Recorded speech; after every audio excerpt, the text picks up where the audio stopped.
Hey guys, and welcome back to another Solo Leveling Rise video, and today we're talking about your building priority. When you pull certain characters or certain weapons, which one should you be working on and why? I hope you guys enjoyed the video. Be sure to subscribe if you are new, and if I forget any, please let me know in the comments down below. If you haven't seen some of the other videos that I've done where I talk about best skills, best stat distribution, all that stuff for Sung Jin-woo, please check it out. Link is down below in the description, or they'll be clickable left and right hand sides of the screen when you finish this video, because I know you're going to absolutely finish it. And if you haven't already, be sure to subscribe to the channel. About 80% of viewers aren't currently subscribed, so make sure you do join. All right, without further ado, let's dive in. So obviously, priority is Sung Jin-woo, right? I wasn't going to really throw this out there because it's so unbelievably obvious. Sung Jin-woo is the priority. And so you want to level up as quickly as possible, because there are implications on that in terms of how much you can invest in other characters. Their level is tied to Sung Jin-woo's max level, so they can't go beyond his max. You want to be clearing gates. You want to be claiming activity funds from the home screen. You want to be clearing story mode, things like that, to get the experience up to level up Sung Jin-woo. And that's pretty much the basis of it all. Now, on your journey along with Sung Jin-woo, there are various weapons you're going to wind up getting, and I want to talk about some of them. Now, the game is designed in a way where the different weapons you get are good for different pieces of content because of the elemental advantage. You know, oftentimes, this is the way they want you to do it. This isn't how you have to do it, but this is what they want you to do.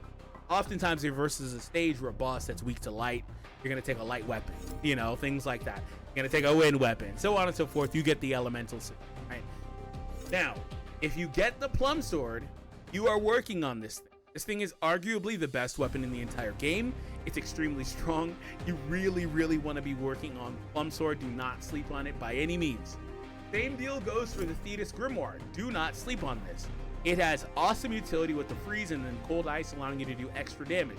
If you pull dupes, also quick disclaimer, if you pull dupes in any weapon, work on them, because they shoot up in usefulness and how strong they are with even one dupe invested. They get much better. For example, this one here inflicts Sunder now, increases break effect by 25%, increases damage taken with the destroy effect. These are things that just pop in when they start getting a single freaking dupe. They get so much better. This one right here, Deep Erosion, increases damage taken by the targets that have elemental weakness by 24%. Yeah, that sounds like a must-have, right? So if you get any dupes in the weapons, it's quick disclaimer, work on it. The Scythe. The Scythe is an interesting one because you can get, I think, 2 copies of the Scythe from challenges in the game. And so you absolutely want to invest in it. Increasing the user's critical hit rate by 25% is absolutely stupid. It's broken as hell. This thing peels your life off, but does a lot of damage. When you get that second dupe in it for the extra dark damage, it's just, oh my god. Now, the crazy thing is, it actually looks like it has a drain effect. I forgot it did this. It has a drain effect. When current HP is below 60%, recovers 0.4 of current HP. Not exactly, but recovers HP is extremely nice. So you really want to invest in that. And those are my main ones that I would recommend in terms of the weapons. It's just going to be these 3. I really like the Huntsman. The Huntsman is extremely strong as a breaking weapon because of that dupe in there. It's really strong. I really like it in that chapter 9, 8, 9, whichever one it is, versus Egress. I like this weapon too. The damage isn't the greatest, but I really like the utility of this thing, getting the shield, the stun, and then the extra attack. The extra attack is really strong for the fact that Sung Jin-woo's skills all scale off of attack. Now, if you're struggling with the chapter 8 or 9, whatever it is, you do get this weapon, I believe, at least 1 or 2 copies for free. So you can invest in it up to a degree as a weapon to help you clear through that content. Same for the bow. You don't get the bow for free, I'm pretty sure. But if you get the bow, it's a solid one to use as well. Increases the damage of all attacks by 25% to stun target. Pretty damn. Does a stun in here, but that's obviously far lower. Every time the arrow of flash of light penetrates the target, increases the user's damage by 4% up to 20%. That's you know, broken. Also, I'm not gonna just throw a billion weapons at you, but I would throw out there Casca's Venom thing. I'm pretty sure you get this thing for free as part of story or something. There's a 30% chance to inflict bleed on the target when the attack lands. So 8% of current HP every 3 seconds for 30 seconds is extremely strong. The first dupe also inflicts a paralysis when core attack or the villainous sneak attack hits, does a 30% chance to do paralysis, and so on and so forth. It gets extremely strong as you go. When you look at this one here, applies Casca's deadly poison. The user deals damage equal to 75% of attack every 3 seconds. Decreases the target's HP recovery. Get out of here. So SR weapons don't sleep. I also, up until now, would have told you Westwind was absolutely A1 need to invest in. I don't know how strong the nerfed Westwind is. They did nerf it because it was blitzing content. It cleared chapter 15 pretty much independently, and that's insane. So it did need advances in it, but it was extremely strong. So those are the weapons that I recommend.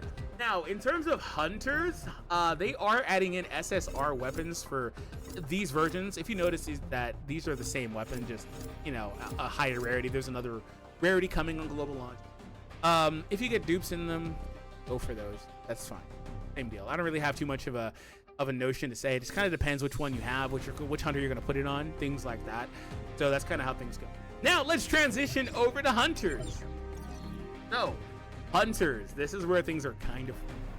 So Chahane, Alicia is going to pop up probably later, but Chahane or Alicia, if she's out, I'm not sure. They are A1. You need to get them. If you get them, advance them as much as you can, invest in them as much as you can. Chahane especially, you want to do that. He's insane. just do it. Don't ask me why. Just freaking do it. You know what else you need to do? Be sure to follow over on Twitch and Twitter, Discord, all that stuff. Links are down below in the description. If you made it to this point, you're enjoying the video, so I would also appreciate if you do those things or like the video as well. Your choice, but you got to do one. All right, so anyway, Emma is otherwise the next best character you want. Like, it's extremely obvious why she's there. Emma's got a break. She does a crap ton of damage. She does a little bit of everything too. She's got a great support skill. She's got the heat absorption and emission stuff that 5 instances increases damage, 10 instances recovers HP, increases defense, excuse me. It's just crazy. And just applies the heat emission to all team members. Stupid character. You absolutely need to invest in her, and her skill range is fast. Here I am. Her skill range is crazy on her skills. She's perfect. She's perfect. Emma is awesome. You absolutely need to. Next up, I wasn't sure when they were gonna make these other characters available because Choi and Silvermane's is up, but it'll be gone, I'm pretty sure. Choi had a banner that is gone. They are apparently going to be rerunning banners individually, which is good. They're going to be running individual banners for Emma, Choi, Seo, or however you pronounce her name. I think Min Byung-gu as well. Those are the 4 characters most people re-rolled for or started with on that Hunter Gotcha banner. So if you pull any of those characters that I just mentioned, or you get Choi in any capacity, I don't know if he'll be in the pool, you want to invest in him, or you could wait for Choi's banner to release if you want him. He's awesome. He is the top DPS in the game right now. I think Silvermane may be higher when crit damage is fixed, but nonetheless, that's kind of it. If you get Seo here, or however you pronounce it, my bad, absolutely invest in her. She's supposed to be a tanking character, and she's got a lot of defensive utility with shields and super armor and stuff like that, but she spams her skills. That leads to her being an insane DPS, so absolutely kind of crazy character. So definitely if you pull her, and she's got the break. Definitely if you pull her, you absolutely want to invest in her ASAP. Now, Min Byung-gu is a character I absolutely recommend using in any piece of content that you go into, whether it's as a support for Sung Jin-woo, whether it's on, I don't know, Battlefield or whatever, you name it, it doesn't matter.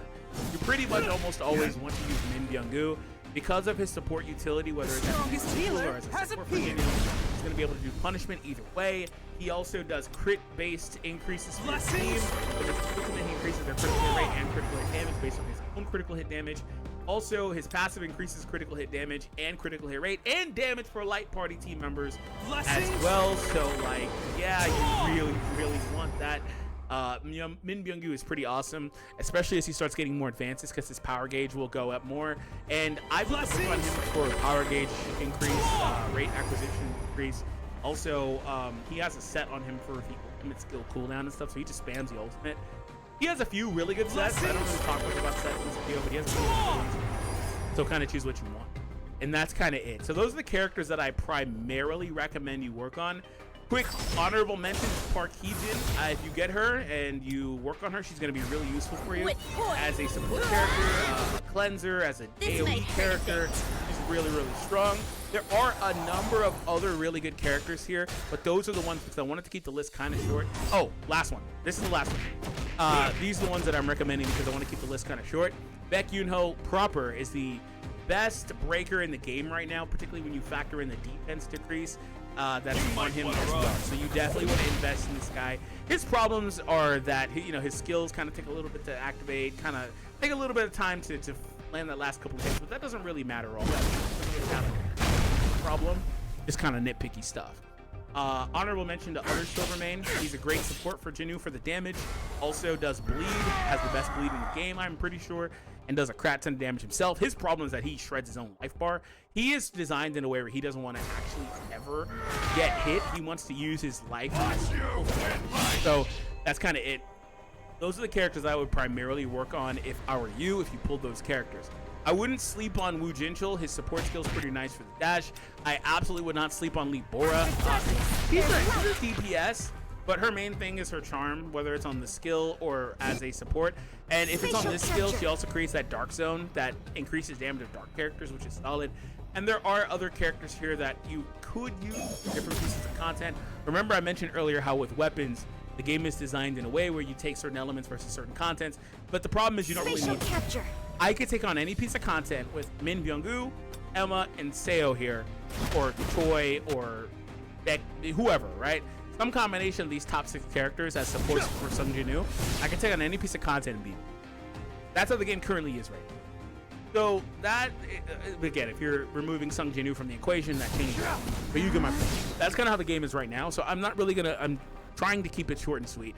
I'm not really going to elaborate too much more on any other hunters, but just know some of them are really, really good for different reasons. Like I always point out every time I do a video like this, Dong-soo, removing shield is pretty damn awesome. His problem is that his range is pretty crappy, but that's pretty much it, right? So that's pretty much it for the hunters and weapons, the ones you would want to invest in the most. I want to throw also an honorable mention to the one hunter weapon for Sung Jin-woo that I do not have, and that is the newest released weapon. And also in the future, obviously, just quick disclaimer, this stuff may change or will change if you watch the video, depending on when you do. This weapon here, Moon Shadow, pretty awesome weapon for the damage it can output. The full moon lunar eclipse increases damage taken by 10%, increases the user's dark damage though. So yeah, pretty awesome weapon. Absolutely worth investing in if you pull it. So that's pretty much it. The last thing I want to kind of mention are the hunter weapons. I would just tell you, if you wanted to craft a weapon, craft Cha Hain's if you have her. Other than that, I would do Seo's. Really, really good. Baek Yoonho Silvermane kind of works best with his, but you don't need it on him if you don't want to. And I wouldn't really recommend too many others of these. I don't think you need too many of them. This one is cool. Increases damage dealt to target affected by break. And when heat absorption activates, the user's damage increases as well. So that's a solid one too. So anyway, the gist with those is invest in the ones that you're going to use the most. I didn't really talk about Vulcan's Rage. I don't really recommend investing in it, but I do think it's a fun weapon. I think it's a good weapon. I don't think any of the weapons are bad. It just kind of depends what you're doing. And with this one in particular, you really want Rage down here, which is 3 dupes, so 4 copies. Applies even when using Fire of Destruction, increases the attack and increases the attack speed. So, like, pretty broken. Anyway, I hope you guys enjoyed. Be sure to subscribe if you're new, and I will see you all in the next one. Take it easy, guys.